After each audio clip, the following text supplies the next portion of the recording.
Nous sommes à notre deuxième vidéo sur la prière. Je reprends la lecture qui nous guidera tout au long des vidéos. Luc 11, verset 1. Jésus priait un jour en un certain lieu.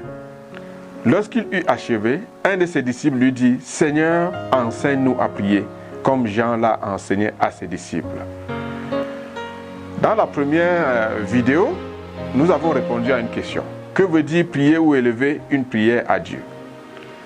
Pour celle-ci, c'est une autre question. Dans quelle attitude devons-nous prier?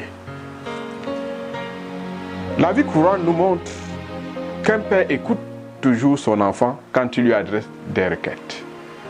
J'ai passé quelque part et puis il y a une action qui a attiré mon regard, mon attention.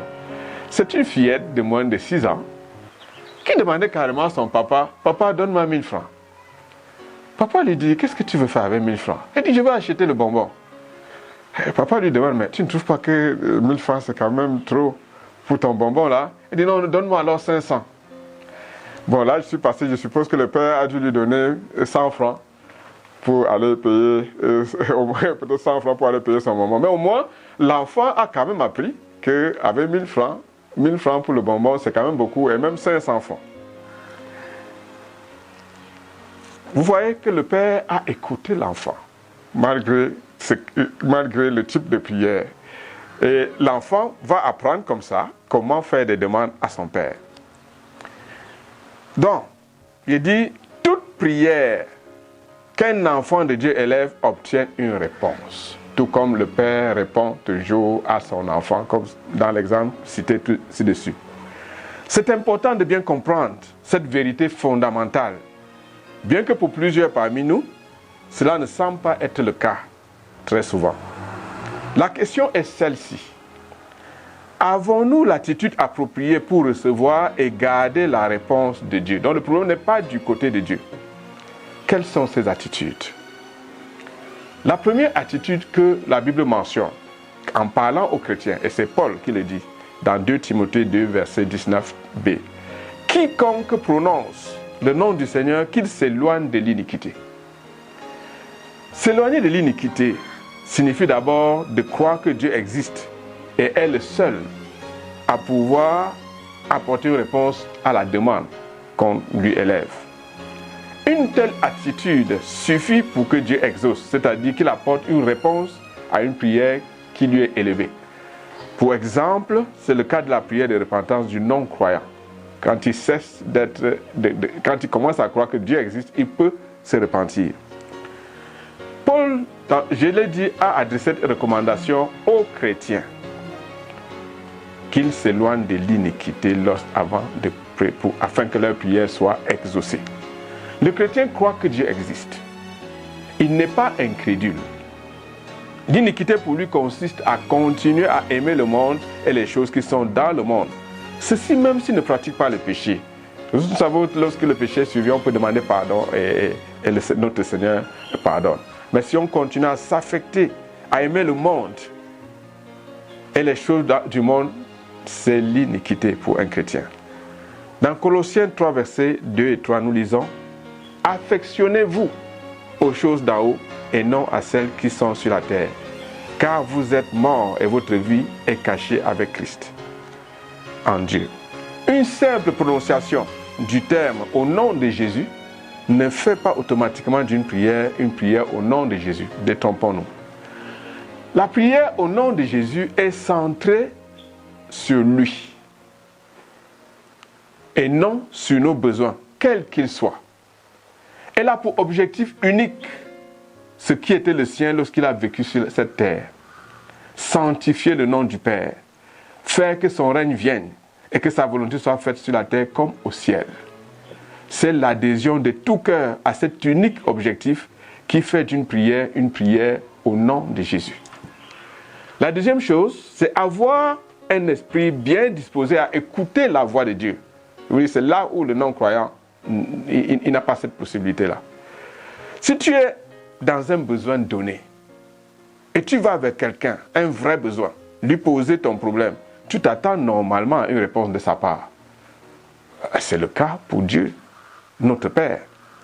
Très souvent, nous balançons des requêtes sans nous attendre à une quelconque réponse. Nous accomplissons juste un exercice de routine. Notre esprit n'est pas disposé à écouter la voix du Seigneur en retour. Les réunions de prière, bon, ça manque, c'est mon opinion, ça manque souvent de sérieux. Parfois, ce n'est pas structuré, quelqu'un monte, il va à gauche, il va à droite, il monte au nord, il revient au sud. Ce n'est pas cela. Avoir un esprit disposé à écouter sa voix signifie donc de s'éloigner des choses qui l'entourent. Qu'est-ce que je veux dire? Qu'est-ce qui entoure le chrétien? Il y a la sagesse, la mode et les traditions du siècle. Ça, nos prières, ces choses-là nous enveloppent. Donc nous devons nous détacher de tout cela pour nous attendre aux choses de Dieu. Et là, Jésus nous en donne un exemple. Écoutez sa prière.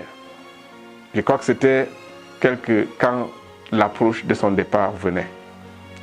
Dans Matthieu 26, 39, nous lisons: Puis, ayant fait quelques pas en avant, il se jeta sur sa face et pria ainsi: Mon Père, s'il est possible que cette coupe s'éloigne de moi.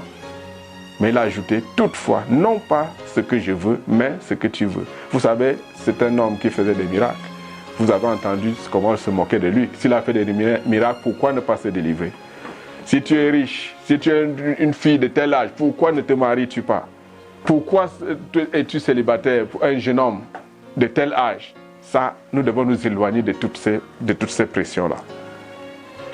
Comme Jésus, l'on doit être disposé à accepter une réponse différente, voire contraire aux vœux de son cœur. L'efficacité d'un chrétien dans la prière dépend ainsi de sa connaissance intime de Dieu et de ses voies, et donc en définitive de sa connaissance de la parole de Dieu. Sur ce, je voudrais vous proposer une prière avant de passer. Simplement ceci: Seigneur, mets dans mon esprit quelque chose qui me fera toujours attendre de toi et de toi seul. La troisième attitude, c'est cultiver une attitude qui permet de recevoir. Ça, c'est l'attitude de reconnaissance du cœur envers Dieu qui permet de recevoir la réponse aux prières. Malheureusement, et à cause du péché, l'homme hérite l'ingratitude de Satan. L'homme a hérité l'ingratitude de Satan. C'est parfois inconsciemment, on ne s'en rend pas compte. Inconsciemment ou par réflexe que nous disons des mots de gratitude à Dieu. Ces mots partent rarement du cœur. Je ne prends pas un exemple sur quelqu'un d'autre, mais sur moi-même. Nous savons que Dieu regarde au cœur, bien-aimé. Tenez par exemple, tu as demandé une paire de chaussures au Seigneur. Tu dis bien merci, tu sautes même de joie au moment où tu as la paire de chaussures. Mais à peine as-tu mis cette chaussure que tu vois quelqu'un d'autre, un ami païen ou chrétien, qui a des chaussures plus belles. Et tu estimes qu'elles sont plus belles et plus valorisantes. Et te voilà en train de dire: ah, pourquoi le Seigneur ne m'a-t-il pas donné plutôt ce genre de chaussures? Ça, ce sont des pensées qui viennent. Pourquoi ne m'a-t-il pas guéri par un miracle? Il m'a laissé passer à l'hôpital. En réalité, lorsque ces pensées viennent, c'est que la reconnaissance ne venait pas du cœur. Oui, notre chair a été crucifiée avec Christ sur la croix. Cependant, n'oublions pas que même mort, un cadavre dérange par son odeur. De plus, nous marchons dans un monde qui est la tombe de la chair et qui fait tout pour que la chair ne meure pas en réalité. Littéralement aussi bien que spirituellement, la tombe de la chair, c'est sur cette terre. Il n'est pas toujours facile d'empêcher notre chair de dégager des odeurs et à nos narines de les sentir. Mais pour le chrétien, je voudrais dire, nous avons un secours, c'est celui du Saint-Esprit. Et je propose encore cette prière: Seigneur, maintiens ma chair crucifiée ainsi que son odeur. Oui, il y a aussi l'ignorance de notre position de pécheur gracié. L'apôtre Paul pose la question suivante aux chrétiens de son temps à cause de leur ingratitude envers Dieu.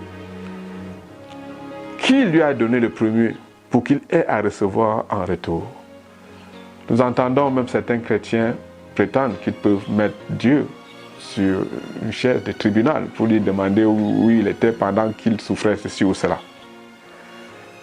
Bien-aimés, je vous propose encore cette prière par rapport à une telle situation de notre cœur, de cette chair qui nous dérange souvent, de cette ignorance de ce que nous sommes des sauveurs graciés. Nous prions Seigneur, fais que mes remerciements vers toi viennent toujours du fond de mon cœur. Le Seigneur avait dit sans moi, vous ne pouvez rien faire. Bien-aimé, si tu as vécu quelque temps cette vie chrétienne, tu t'es déjà rendu compte de cela. Nous terminons par cette prière et pour la troisième vidéo, je vous l'annonce, nous allons toujours répondre à une question. Quelle est la caractéristique attendue d'une vie de prière ou d'une maison, d'une assemblée où l'on prie effectivement au nom de Jésus? Que le Seigneur vous bénisse.